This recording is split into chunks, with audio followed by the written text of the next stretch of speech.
My name is Alice. I'm currently parked on this faded sofa, trying to stitch together the mess that my so-called family life turned into. You know, before all this, I was living the typical 9-to-5 grind. I mean, marketing isn't exactly a thrill ride, but it was my thrill ride. Enter Jack. Dear old Jack. We were college sweethearts. That's what they call it, right? We did the whole dance, meeting at some random party, him spilling his drink and charming me with his red-faced apologies. Fast forward, love blooms, and marriage seemed like the right next step. He was some hotshot coding genius, had a nice gig as a software engineer. And things were sweet, smooth even. Then Charlie happened. Our little bundle of sleepless nights and toothless grins. So, I hung up my marketing hat and decided to go all in on this housewife gig. That meant I had more time to start picking up on the nuances of Jack's moods, especially when Linda, the Lord Almighty mother-in-law, rained down her opinions via Skype. Never met her in person, but damn, she sure did like to make her presence felt from a few hundred miles away. You need to put your foot down, Jack. Linda's voice would slice through the speakers.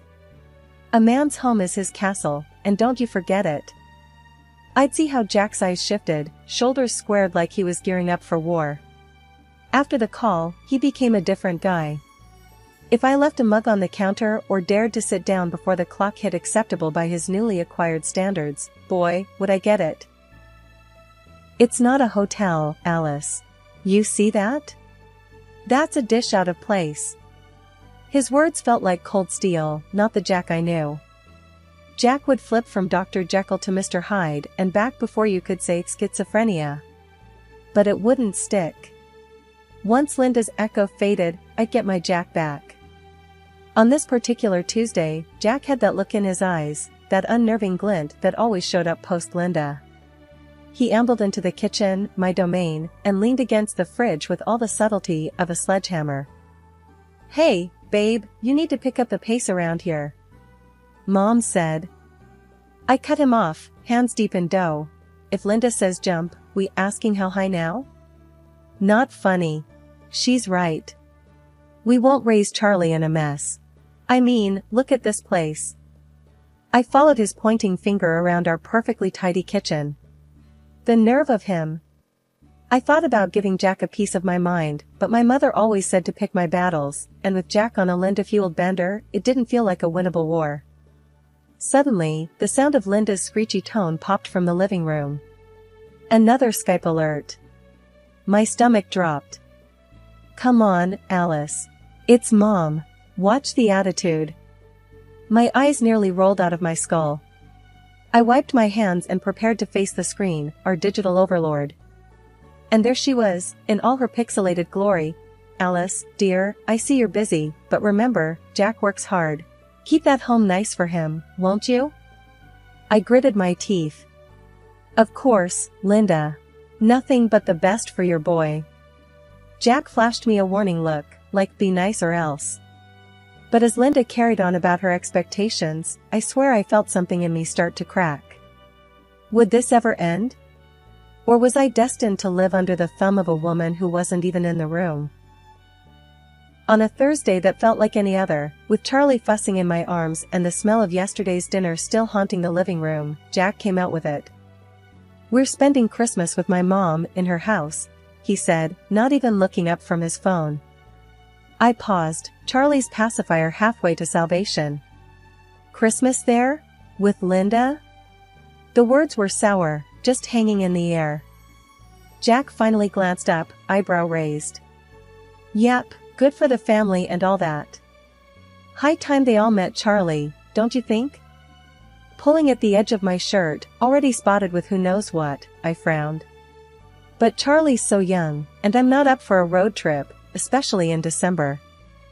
He shrugged, scrolling through something undoubtedly important.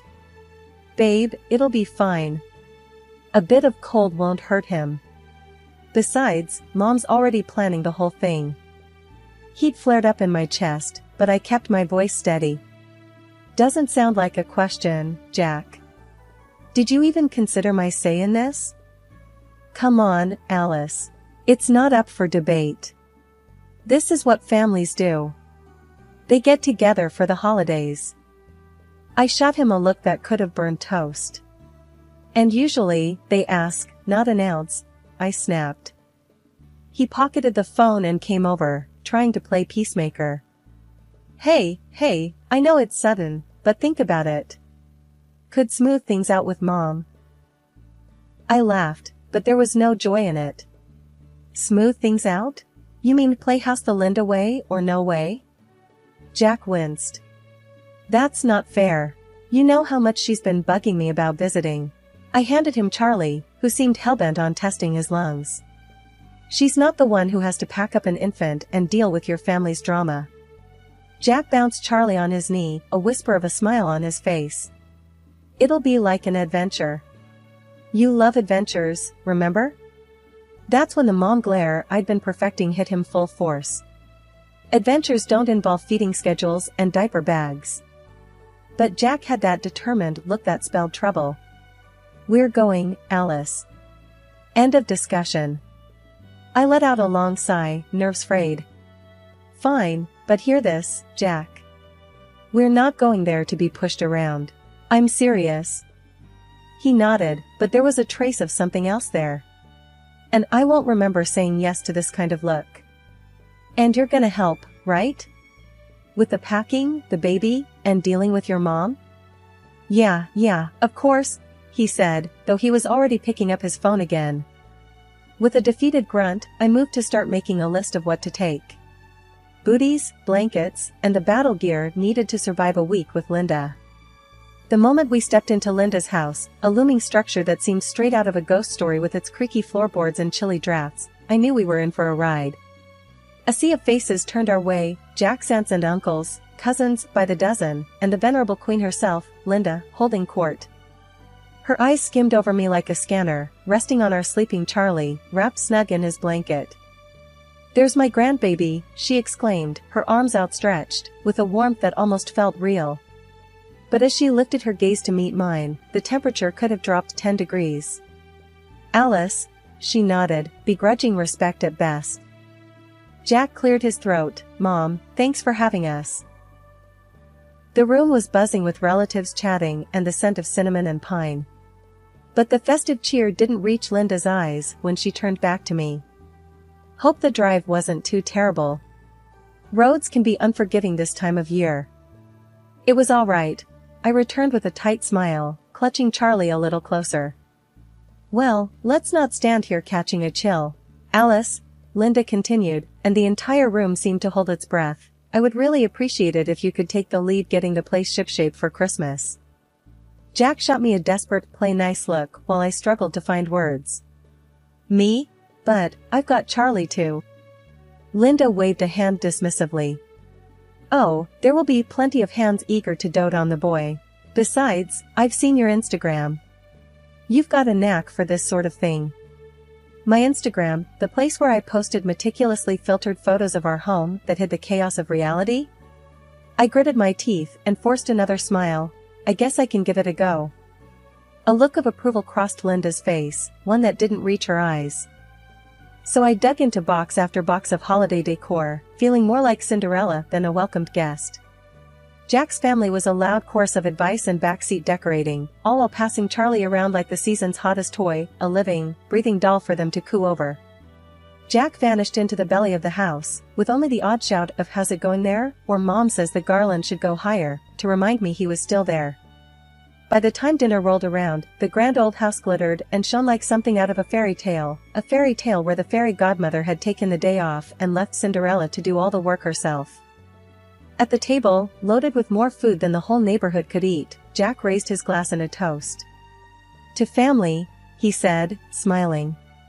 I caught a wink he sent his mother's way.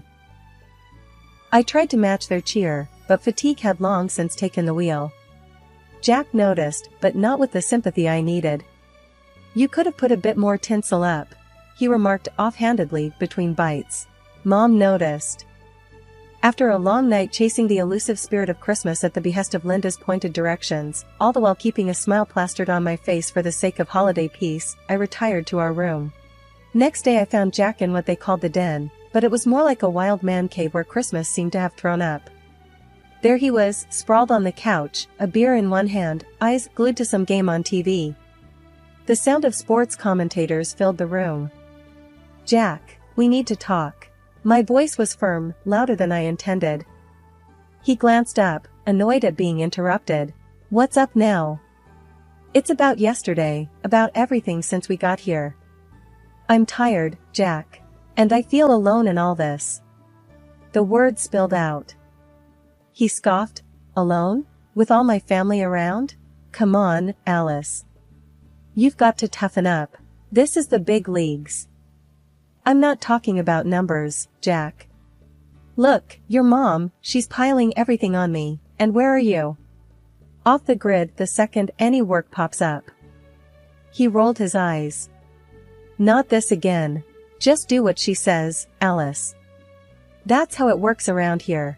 You'll live." Frustration boiled over. "I'm not one of your mom's robots, Jack. I'm your wife, and I'm asking for your help. It's like you don't get it." He let out a laugh. "Help? What do you want me to do? Decorate cookies? Hang tinsel? That's kid stuff. Just stick it out." His words stung. "Kid stuff? Really? Because last I checked, we're a family too. Or is that kid stuff as well?" Jack stood up, his face getting redder. "Watch your tone, Alice. Don't start something." The room felt smaller, the walls closer. "Start something? No, I'm finishing it, this conversation and your damn free ride. What's your deal, Jack? Too good to help out your own wife?" He moved towards the door of the den. "I've had enough of this. You knew what you were getting into when you married me. Remember that?" I followed him. "Yeah, I remember. Promises. Support. Respect. Heard of them?" But he was already out the door, leaving me talking to a room full of silent trophies and blinking lights. The next day, there wasn't much change. The family was all over the place, and I was still the designated workhorse. Jack avoided me, getting tight with his cousins, laughing too loud over beers and football. I worked, hardly speaking to anyone, especially not Jack. I was too angry, too worn out. And Charlie, bless him, seemed to sense the tension, becoming fussier with each passing hour. In the middle of a diaper change, Charlie crying and clutching at me, one of Jack's aunts walked in. She didn't knock, just barged in with a bucket of soiled linen. "Here you go. Add it to the laundry when you can." I looked at her, then at the laundry. "I can't right now. Can't you see?" She raised her eyebrows, surprisingly bold. "It's just laundry, dear. Plus, that's what you're here for, isn't it? To help out?" I straightened up, holding Charlie tight against my chest. "Just because I married Jack doesn't mean I'm the family maid." She frowned, her own patience wearing thin. "Don't be so sensitive. We all do our part here." "Yeah? When's Jack's turn?" Her face turned sour. "Jack? He's catching up with family." "Catching up?" My voice rose over Charlie's cries. "Is that what you call it?" She left without another word, but her message was clear, this was on me. I was on my own. I had to shove my way through the crowded store on Christmas Eve, grabbing whatever was left on the shelves.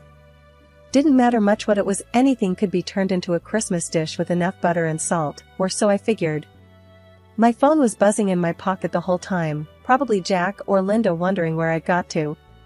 But I was too frazzled to answer. Back at the house, I lugged the grocery bags through the snow, my arms about to fall off. Nobody came out to help, of course. I dumped the bags in the kitchen and rolled up my sleeves. The turkey wasn't going to cook itself. The oven felt like a furnace on my face, the heat mixing with my frustration into a kind of steam.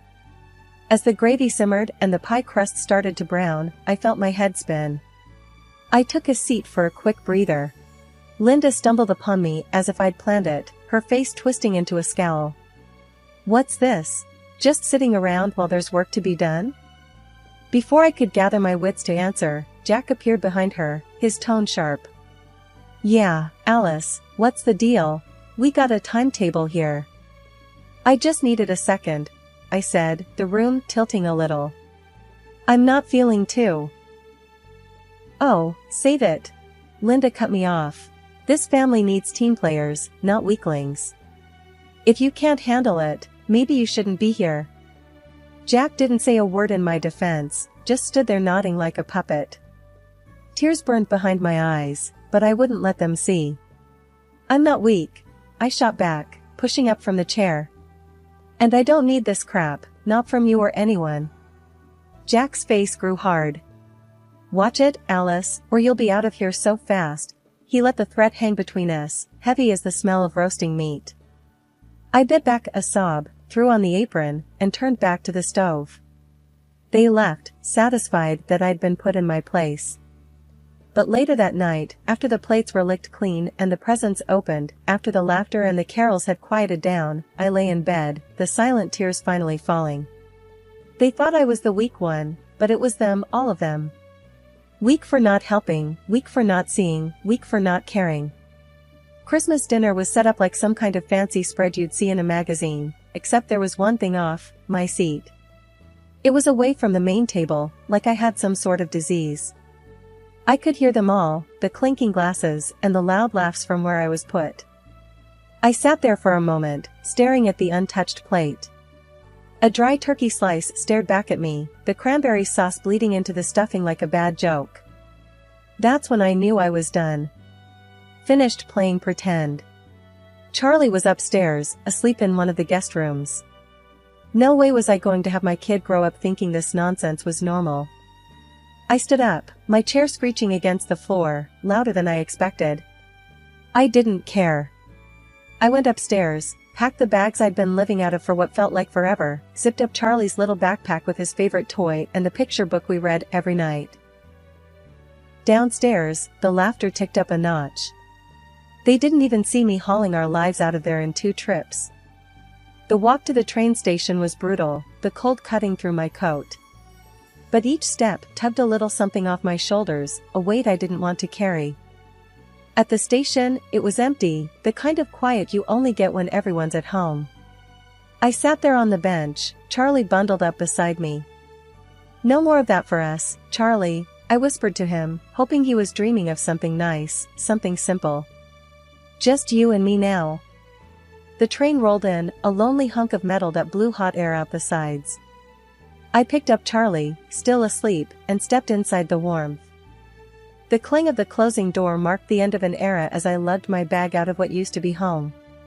The small bundle that was my baby dozed quietly in my arms, blissfully unaware of the turmoil surrounding us. It was just the 2 of us now, heading into the great unknown. I remember stuffing onesies and diapers haphazardly into the bag. There were no pictures taken off the walls. No second looks. Just the essentials for him and a few clothes for me.